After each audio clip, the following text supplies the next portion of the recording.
ในต้นเสาร์ของวันที่12พฤษภาคม2025แขวงอัตตปือได้เปิดงานสัปดาห์แห่งศาสตร์ด้านความปลอดภัยทางหลวงประจำปี2025ภายใต้คำขวัญ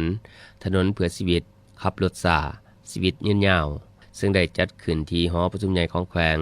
โดยให้เกียรติเข้าร่วมของท่านพลโทวันทองกองมณีเจ้าแขวงอัตตปือมีคณะนำของแขวงบรรดาทานคณะกรรมการด้านความปลอดภัยทางหลวงขันแขวง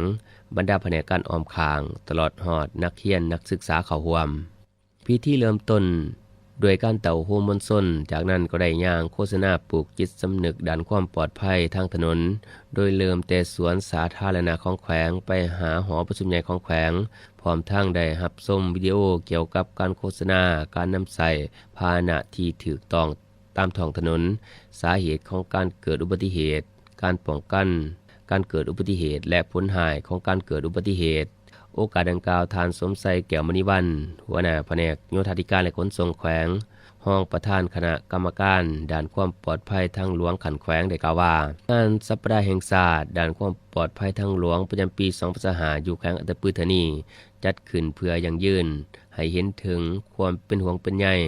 ความเอาใจใส่และความรับผิดชอบของรัฐบาลก็คือบรรดาแขวงต่างๆในขอบเขตทั่วประเทศที่เห็นได้ของความหมายความสำคัญของเวียกงานความปลอดภัยทางหลวงทางเป็นการจัดตั้งปฏิบัติกฎหมายว่าด้วยการจราจรทางบก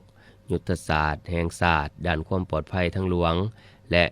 มติขององค์การสหประชาชาติเกี่ยวกับการปรับปรุงความปลอดภัยทางหลวงในทั่วโลกแน่ใส่เพื่อโฆษณาสร้างสติและปลูกจิตสำนึกให้ประชาชนทุกสันคนทั่วสังคมให้เห็นได้ภัยอันตรายของการละเมิดกฎจราจรเป็นต้นการขับขี่รถไวการดื่มสิ่งมึนเมาแล้วครับซึ่งเป็นสาเหตุส่วนใหญ่ในการเกิดอุบัติเหตุการเกิดอุบัติเหตุได้ส่งผลกระทบต่อการดำรงชีวิตของคนทั่วสังคมต่อเศรษฐกิจและการพัฒนาของชาติสำหรับแขวงอัตตปือปัจจุบันได้มีการพัฒนาพื้นฐานโครงสร้างเส้นทางคมนาคมไปมาสะดวกสบายมีการไปมาหาสู่แลกเปลี่ยนซื้อขายสินค้าเฮ็ดให้การพัฒนาเศรษฐกิจมีการขยายตัวอย่างต่อเนื่องเฮ็ดให้การนำใช้พาหนะของสังคมได้เพิ่มขึ้นเป็นจำนวนหลายดังนั้นปัญหาการเกิดอุบัติเหตุจึงได้เกิดขึ้นตลอดเวลาอย่างหลีกเลี่ยงบ่ได้ในสุมปีผ่านมาจากการเก็บกรรมสถิติทั่วแขวงมีจำนวนผู้เสียชีวิตพาหนะเปเพเพิ่มขึ้นอย่างหลงหลายในแต่ละปีในนี้ปี2022อุบัติเหตุเกิดทั้งหมด272ครั้งพาหนะเปเพ412คันเสียชีวิต24คนมูลค่าเสียหายหลายกว่า4ตึกกีบปี2023อุบัติเหตุเกิดขึ้น279ครั้งพาหนะเปเพ459คันเสียชีวิต2คนมูลค่าเสียหาย2ตึกกีบปี2024อุบัติเหตุเกิดขึ้น405ครั้งพาหนะเปเพ553คัน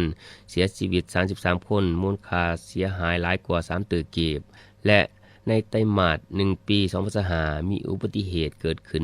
147ครั้งพาหนะเปเพ236คันเสียชีวิต9คนมูลค่าเสียหายหลายกว่า1ตึกกีบ